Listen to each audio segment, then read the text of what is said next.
In this lesson, we're going to talk about the importance of forgiveness that has to be in play in order for you to earn trust in your marriage. Here's the problem. If forgiveness is not in the equation, then there's no movement whatsoever for you as a couple to move forward after trust has been broken, right? I mean, what is the spouse supposed to do? Has blown it, has made a mistake, trust is broken. If the offended response is just to say, well, sorry, buddy, sorry, lady, you messed up, no good. Now what, right? Forgiveness is a key ingredient that changes the heart of the issue from you did me wrong and now I'm going to punish you for it to you did me wrong, but I'm going to extend forgiveness so that we can start moving forward as a couple. Fixing broken trust starts with forgiveness.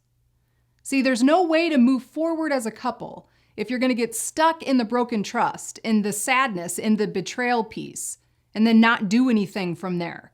You have to take a step forward if you want your marriage to last. We've already mentioned this in our Marriage Basics series, but forgiving someone is a proactive response. Remember, trust is reactive. I react to my spouse based on whether she is proven to be trustworthy. But forgiveness is proactive because I should just proactively forgive my spouse. My spouse doesn't earn my forgiveness. I choose to give forgiveness as a gift. It's a proactive gift that I give. This is how the Bible says it in Colossians 3:13. Make allowance for each other's faults and forgive anyone who offends you. So this especially applies to your spouse. You know, husband and wife, if you don't have that willingness to forgive within your marriage, then you're going to have a really short marriage because nobody's perfect. We all make mistakes. So forgiveness is that proactive response when I say, I'm willing to extend forgiveness to you so that we can begin to have that basis for rebuilding that trust once again. And so choosing to hold on to unforgiveness is like a cancer in your own body. Now that's kind of a glaring statement to make, but this is the truth, and it's really important to understand that unforgiveness is something that eats away in a person's heart. And really that unforgiveness that you might have towards your spouse really doesn't have any major impact on the other person, but it's killing you on the inside. So here's what that could look like. Let's say there's been a breach of trust and your spouse has had an affair and he or she has come home, confessed it, I'm sorry, I want to move forward.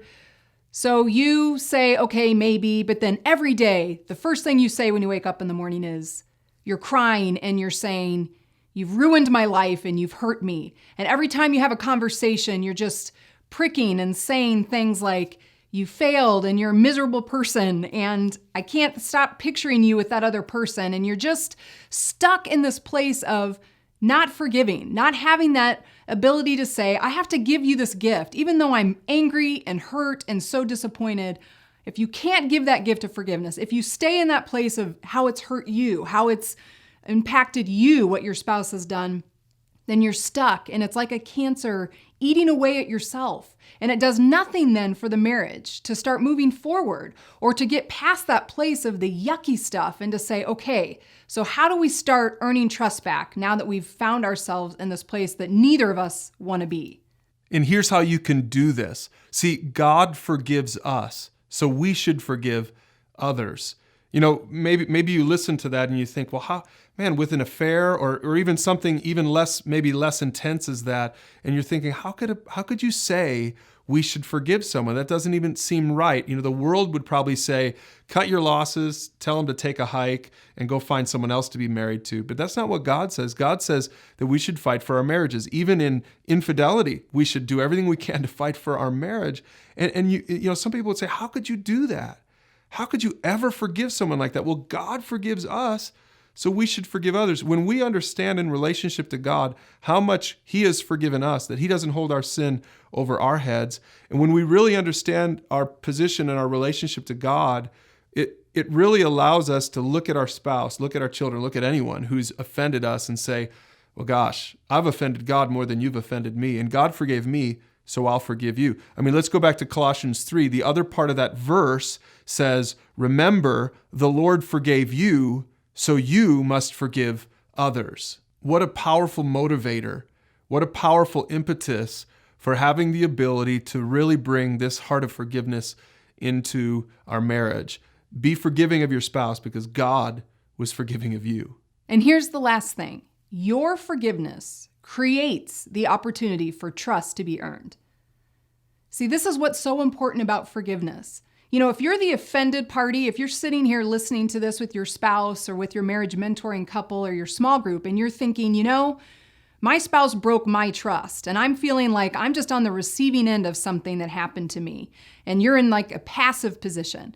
Here's the important thing. Remember that your ability to forgive is the most proactive thing you can do to start moving your marriage forward. It's an amazing gift to add into an equation that is hurt, where trust has been broken and the marriage is struggling right now. Recognize the power of forgiveness to change the course from going one direction that could be bad and not healthy to something that could be strong and healthy and for the benefit of your marriage. So go ahead, use that workbook. Start talking about this with your spouse, with your small group, or your marriage mentors.